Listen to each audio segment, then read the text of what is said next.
Today's story is about a war that was never officially declared. The Vietnam War didn't begin with a formal declaration of war. Instead, U.S. involvement grew gradually. First, President Dwight D. Eisenhower sent military advisors to help South Vietnam.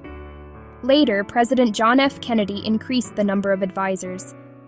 Then, under President Lyndon B. Johnson, the United States sent large number of combat troops. The war expanded, but Congress never formally declared war. By the time Richard Nixon became president, thousands of American troops were already fighting in Vietnam. This raised a constitutional question. The Constitution gives Congress the power to declare war. So some people began asking, if Congress never declared war, how could the United States be fighting one?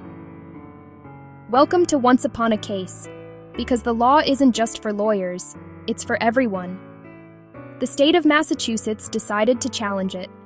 They argued the Vietnam War was unconstitutional. Without a declaration of war, they said, the president should not be able to continue sending troops.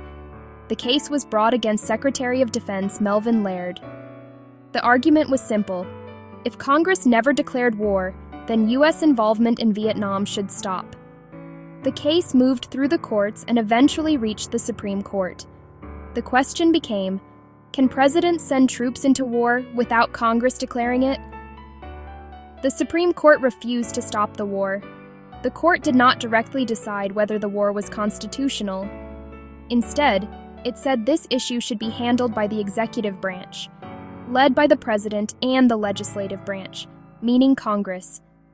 In other words, the court stepped back. It allowed the political branches to handle the dispute. U.S. involvement in Vietnam continued. But later, President Nixon introduced a policy called Vietnamization. Under this policy, South Vietnamese forces would take over the fighting, while American troops gradually withdrew. After negotiations and a peace agreement in 1973, U.S. combat troops left Vietnam.